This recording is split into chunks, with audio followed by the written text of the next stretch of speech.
The clinking of wine glasses had just settled when the air turned ice cold. My father stood with a drink in his hand, smiling at the relatives gathered from around the country. To my children, he announced with a proud, theatrical grin. To Michael, the doctor. To Ava, the entrepreneur. To Liam, the professor. Then he turned, looked directly at me, and chuckled bitterly.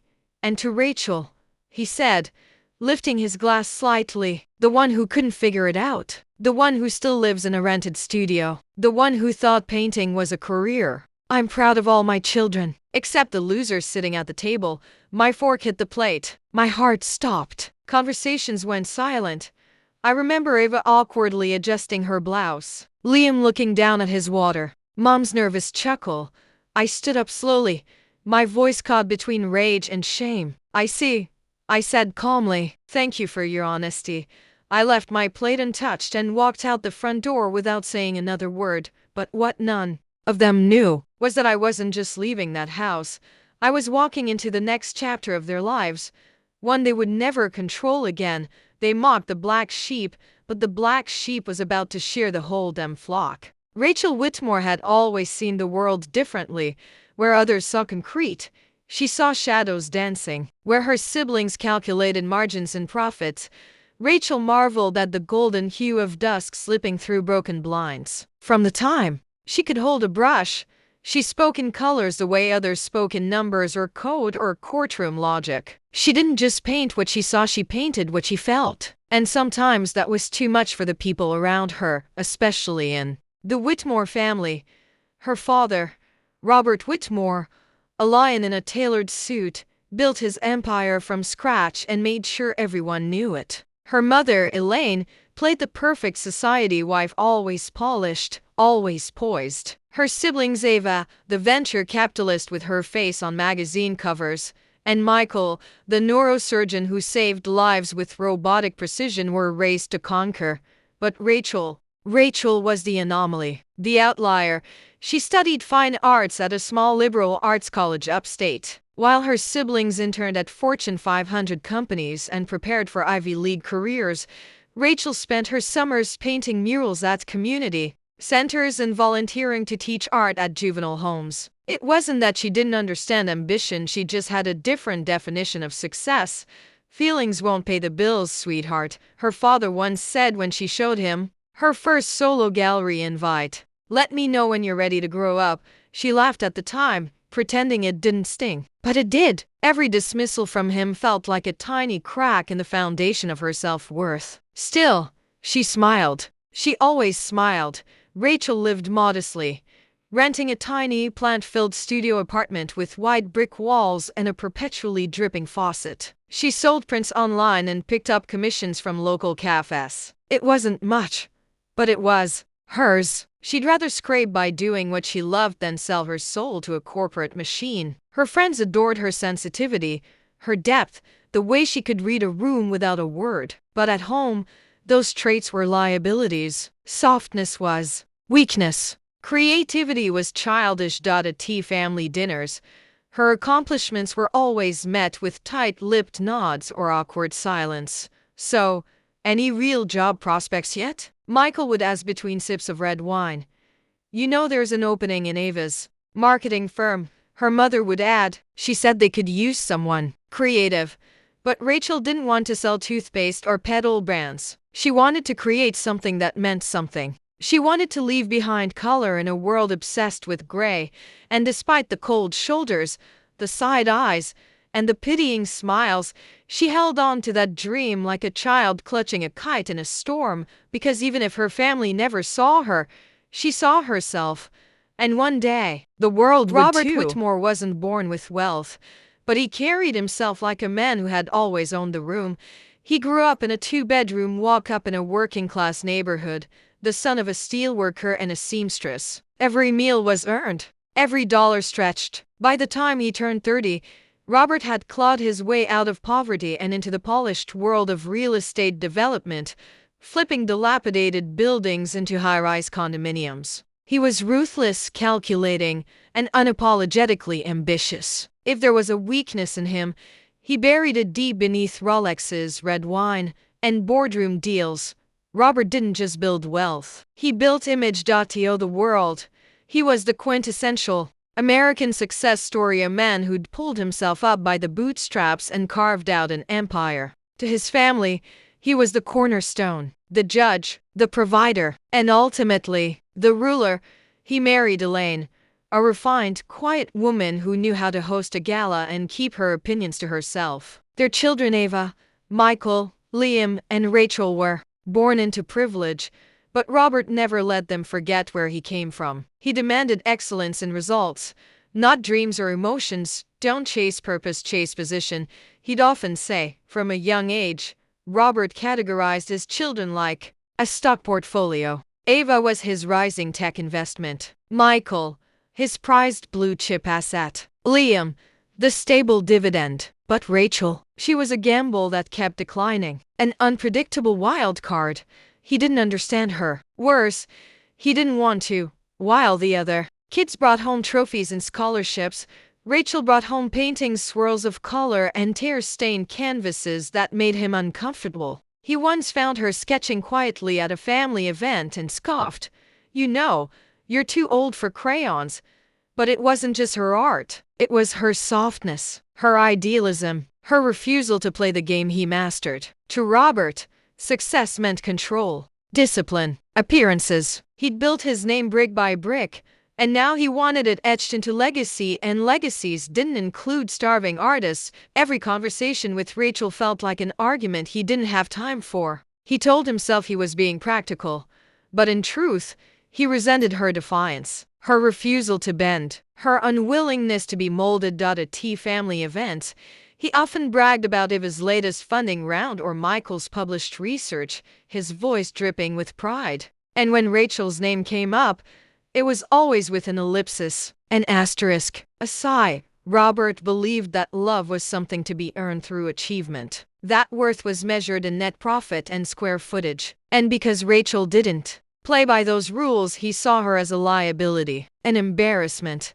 But what Robert Whitmore never realized, what he couldn't see from his penthouse tower, was that the legacy he worshipped would one day kneel to the very daughter he cast aside.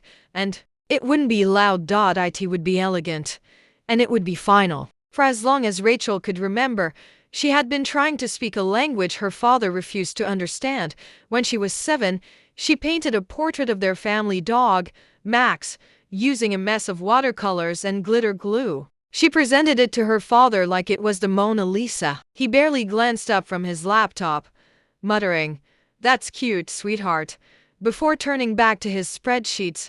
She kept painting anyway. Over the years, as Ava won awards and Michael delivered valedictorian speeches, Rachel continued gifting her father pieces of her heart disguised as art. On his 50th birthday, she hand-painted a skyline of New York City, the city he always bragged about conquering. It was bold, layered, full of life and energy, just like him. She wrapped it in brown paper, tied with a simple string, and waited nervously as he peeled it open during the family party. He held it up, forced a polite smile, and said, "You know, we could use something like this in the guest bathroom." That one stung, but still she tried. When she got her first gallery show in Brooklyn, she invited the whole family. Her friends came, local artists came, even her old professor made it. But her family? They never showed, not even a text. When she called her dad the next day, he said, "Oh, we had dinner with the Finnegans last night. Ava's deal went through." That's real news. He didn't even ask how it went.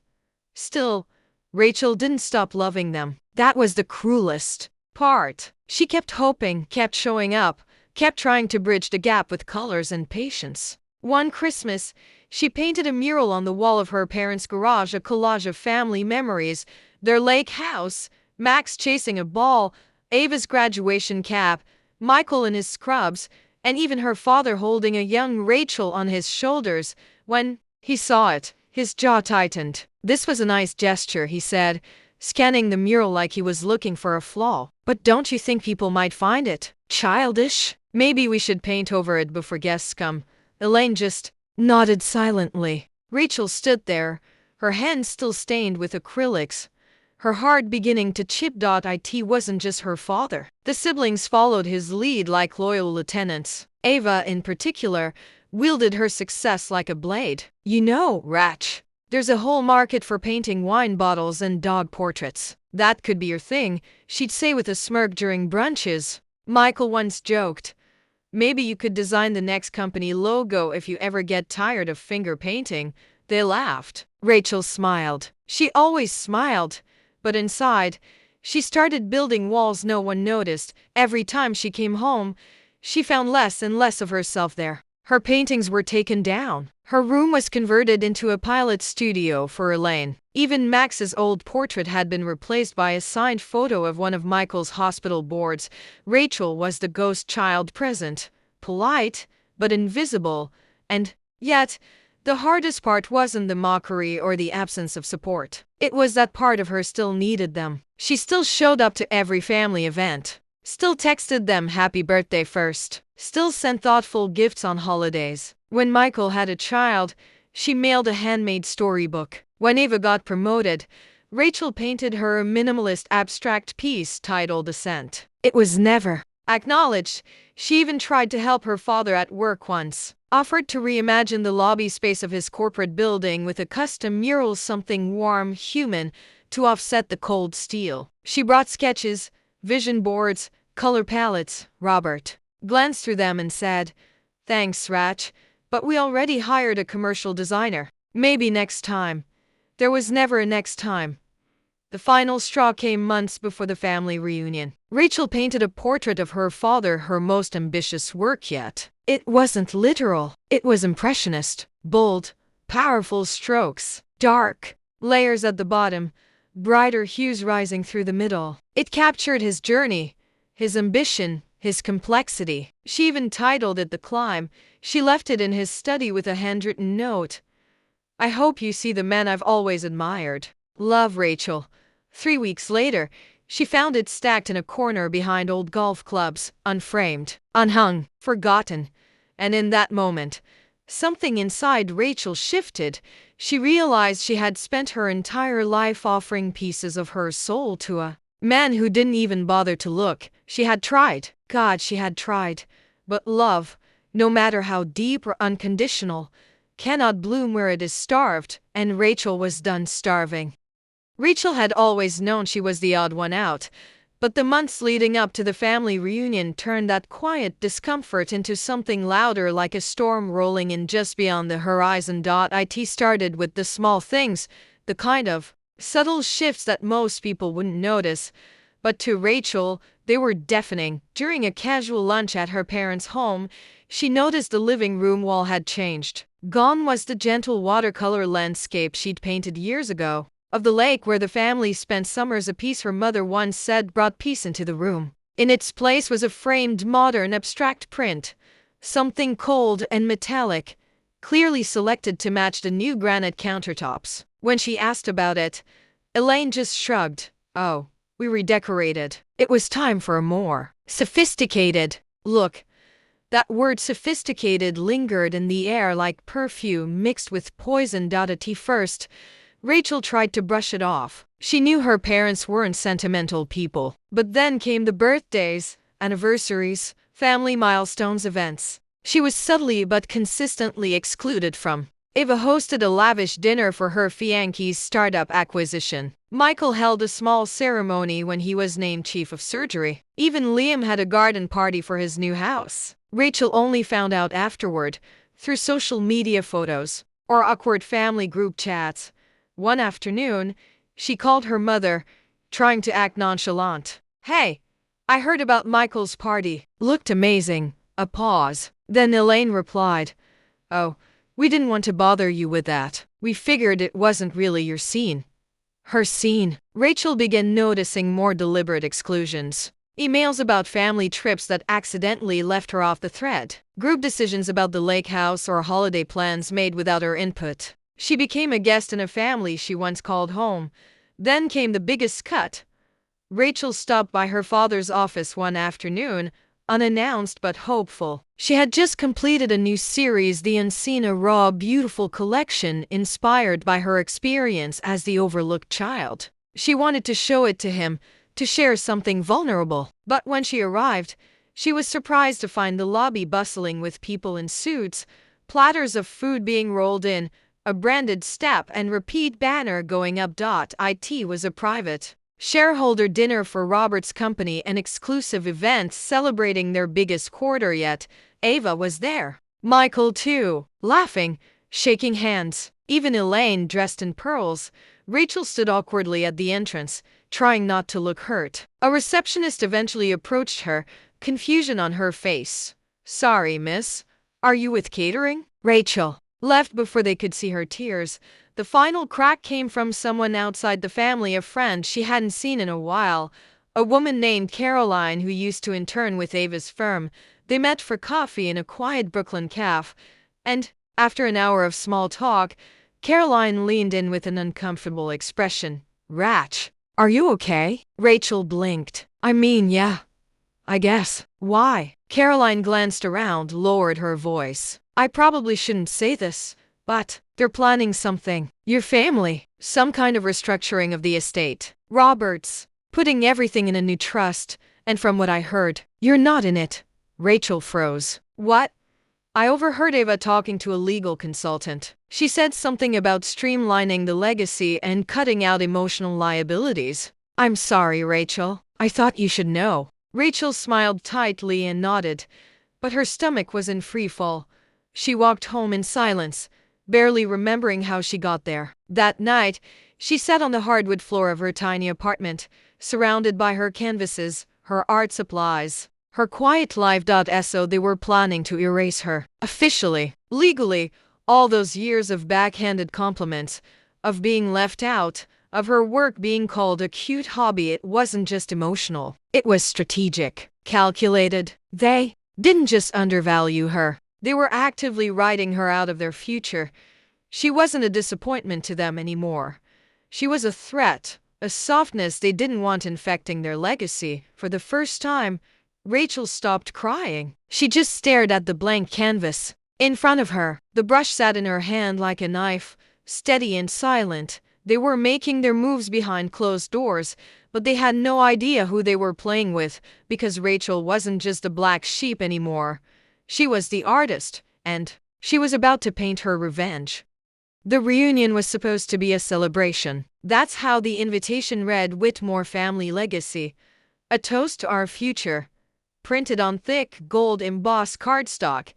It had arrived late to Rachel's mailbox, almost as an afterthought. She had stared at it for a long while, unsure whether to go. But something in her, maybe hope, maybe masochism, made her show up. She wore a simple navy dress and carried a small canvas wrapped in brown paper. A gift. A quiet, vulnerable offering. As she had done 100 times before, the venue was her parents' newly renovated estate, sleek, modern, and cold. Rachel stepped inside to a house that barely resembled the one she grew up in. The mural she painted in the garage was gone. So were the family photos in the hallway. In their place, black and white portraits of architecture, faceless sculptures, and Ava's engagement photos enlarged and hung in gilded frames. The evening began with laughter, champagne, and the kind of polite conversation Rachel had always found exhausting. She stood near the bar, invisible as usual, listening to Ava tell some investor about her next tech accelerator. Then came the toast. Her father stood at the head of the long dining table, raising his glass. Everyone quieted. It was the kind of moment Robert Whitmore lived for: an audience, power, legacy. His voice, deep and controlled, echoed through the room. "To my children," he said, "each of you has made me proud in your own way. Ava, your leadership and innovation are the future of this family name. Michael, your brilliance in medicine is a gift to the world. Liam, your stability and loyalty never go unnoticed." Then he paused. Rachel felt his gaze before she saw it. "And Rachel," he chuckled, shaking his head slightly, "the free spirit, the artist, the one who reminds us all that dreams are important, even if they don't always pay rent." Polite laughter rippled through the room. Rachel didn't move. "I'm proud of all my children," he said, raising his glass higher. Except the losers sitting at the table, the room went still, even the chandelier above seemed to stop shimmering. Rachel slowly stood, placing her cloth napkin on the table. Her heart pounded in her ears, but her voice was steady. "Thank you for your honesty," she said quietly. Then she turned and walked out. And no one stopped her. Not Ava, not Michael, not even Elaine. Later that night, still in her dress, Rachel sat cross-legged on her apartment floor, the small canvas gift still in her lap. She didn't open it. She couldn't. Her hands were trembling too much. An email pinged on her laptop. It was from a former family attorney, someone Rachel had once helped with a gallery commission. She opened it, her eyes scanning the words over and over until they stopped making sense. The family trust had been officially updated.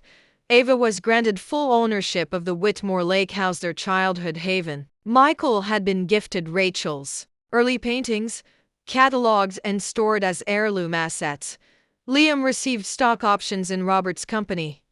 And Rachel, she was not mentioned. Not once. No property, no holdings, no symbolic gifts, not even her own artwork. She checked the attachments, hoping for a mistake. But it was all there. Legal, final. Even Elaine had signed off on it. She read it again, and something in her broke. Not dramatically, not with screaming or shattered glass. It was quiet, hollow. She curled into herself on the floor, her back against a stack of unused canvases, and cried without sound. Not for the money, not even for the art, but for the years, decades she had spent loving a family that never once saw her as worthy of standing beside them. She cried until there were no tears left, until her chest ached and her mouth was dry. And then she went still. Hours passed. The sun began to rise, and Rachel opened her laptop. She started typing emails, schedules, paperwork. Then she opened another tab, a login screen for her company most of her family had never heard of. She entered her credentials, admin access, full control.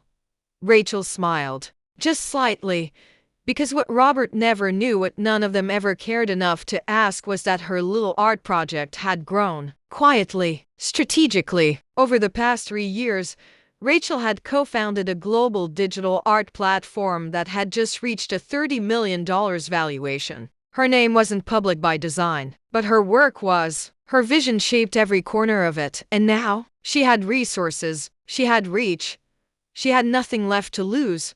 They thought they cut her out of the future. They didn't realize she was the one designing it, and when the time came, Rachel wouldn't yell, she wouldn't fight. She'd create. And when the canvas was complete, it would hang in the very halls they once denied her, not as a gift, as a signature, as a warning, and as a reckoning. Rachel's revenge didn't come in fire or fury. It came in silence, in brushstrokes, in contracts signed under names no one recognized. It came in digital shares, in LLCs, and in long plays that required patience. The kind of revenge that made the ones who overlooked her realize far too late that the quietest person in the room had rewritten the ending while they were busy clinking glasses. It started with the land. For years, Robert Whitmore had his eye on a coastal cliffside property just outside of Montauk, a secluded stretch of land overlooking the Atlantic where he planned to build his retirement estate. He had talked about it often at family dinners, bragging about the future Whitmore legacy estate where he'd host political donors and old money friends. Rachel had heard him mention it repeatedly.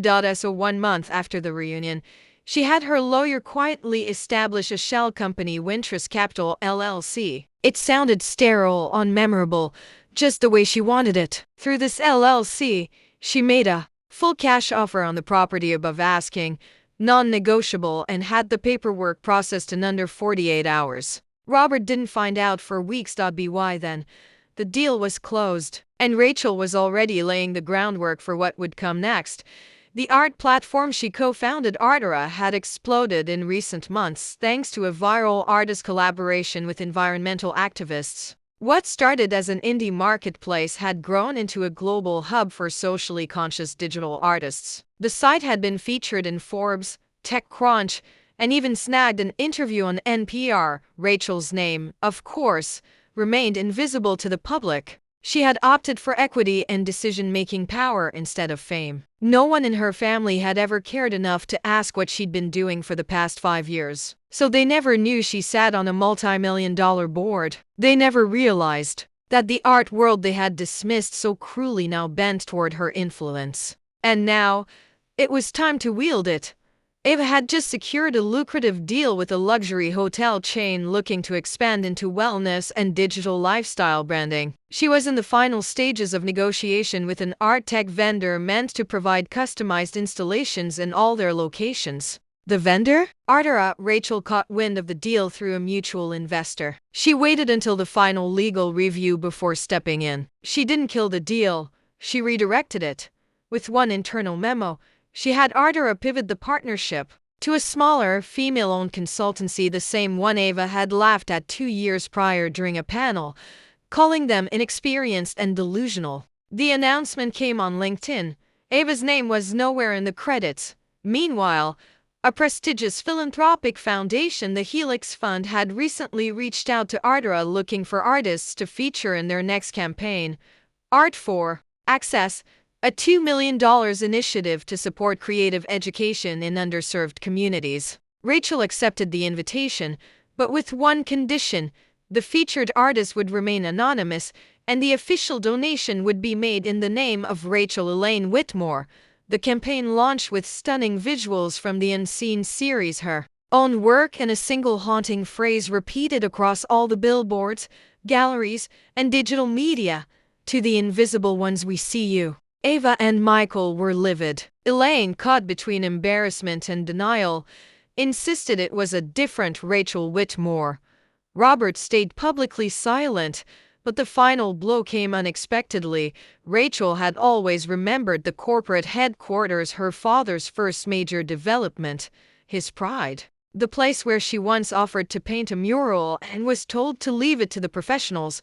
Through a curated acquisition event hosted by Ardora and a private donor group, one of Rachel's most iconic pieces, The Climb, a reworked version of the original painting she once left in her father's office, was purchased for $80,000 and donated to the Whitmore Building as a gift to commemorate its 20-year anniversary. The painting was hung in the main lobby, directly across from the executive elevator. It was unveiled at a press event. Robert was there. The crowd clapped. Flashbulbs flickered.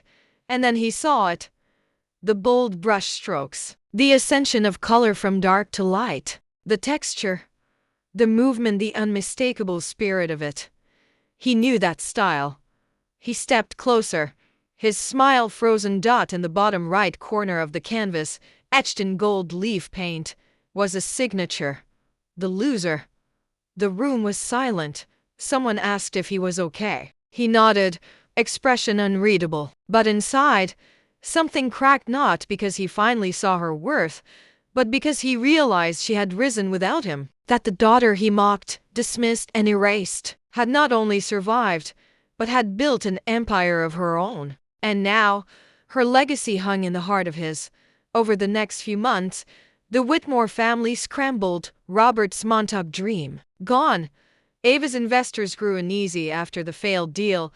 Michael's medical board began scrutinizing his public image. After a few journalists connected him to the art reallocation in the family trust, paintings now worth more than he had ever realized. They called, all of them. Rachel never answered. She didn't gloat. She didn't post about it. She didn't need to. Her revenge wasn't about destroying them. It was about reclaiming herself. She had been the family's afterthought, their joke, their burden. Now, she was the signature, the headline, the legacy. And somewhere in a cold glass office, Robert Whitmore stared at a painting he didn't understand, haunted by the one word that would forever echo in his memory: the loser. Signed, sealed, and framed for the world to see. Rachel never set foot in the Whitmore family home again. Not after the reunion. Not after the trust documents. Not after her name, the loser, echoed off glass walls and whispered through boardrooms. The place that once held her childhood laughter now existed only as a cold museum of performative success. She never went back to collect her things. There wasn't much to retrieve anyway. They'd already removed her paintings, her memories, her presence. Instead, she moved forward. 3 months after the final blow, Rachel used her share of Artera's profits to open a quiet, sunlit building in the Bronx. A worn-down former warehouse with broken windows and ivy creeping up its outer walls. She bought it outright, no loans, no co-signers, just her name on the deed. She named it the Studio of the Unseen. Inside, she filled it with canvases, easels, colors, and silence. But not the cold silence she'd known growing up, the kind that followed shame and disappointment. This silence was soft, safe. It was the sound of children painting for the first time, of teenagers rediscovering dreams they were told weren't real, of joy that asked for no permission. It became an art sanctuary for underprivileged youth, young creators who, like her, were constantly told to be realistic. Rachel gave them space to not be, to be vivid, messy, brave. She didn't teach technique, she taught voice, and she watched them bloom. One day, a young girl named Jasmine, only 10 years old, asked Rachel, "Why do you never talk about your family?" Rachel smiled gently, brushing a streak of blue paint off the girl's cheek. "Because some stories are better painted than told." But in quiet moments, when she was alone in her office, she often returned to that night. The reunion, the toast, the humiliation. It played like an old film reel, his glass raised, his cruel smirk, the silence that followed. At first, it made her wince. Then it made her thoughtful. Then it made her proud, because that was the night the performance ended. They had toasted to winners. Titles, numbers, degrees, capital, but none of them understood that a life built on applause is a house without walls. One gust of truth, and it all collapses. They toasted to winners, Rachel would later write in her journal, but forgot who taught them how to feel. They had built empires without empathy, statues without souls. But she had built sanctuary. She had turned pain into palette, rejection into renaissance. And in doing so, she had freed herself not just from them, but from the need to ever be seen by them again. She still heard whispers from the family, now and then. Elaine sent a card once, proud of your foundation work. Ava's assistant emailed asking for a commissioned piece, something minimalist for her next launch event. Michael left a voicemail she never opened. Rachel didn't hate them. She simply no longer needed their validation because she had done something none of them ever could. She had taken every wound, every backhanded remark, every exclusion, and turned it into art that made strangers cry. She created something real. Something that didn't need a nameplate or a headline or a title to matter. One morning, standing at the front of her studio, Rachel watched a group of children hang their first gallery of work. Their names written in glitter and colored tape. Their pride unfiltered. She felt something lift inside her. Peace. Not the kind you chase, the kind you earn. Her reflection today wasn't about revenge anymore. It wasn't about winning or proving them wrong. It was about remembering who she'd always been and finally, fully choosing her. As she locked the front doors that evening and looked up at the fading sun, she thought of her father, not with anger, but with clarity. He gave me nothing, she whispered into the golden light, so I gave the world something he could never understand: beauty without validation. And with that, she turned away, not from the past, but toward the masterpiece still waiting to be painted. If you've ever been betrayed but didn't stay broken, like, comment, and subscribe. Your story isn't over. It's just waiting for your signature.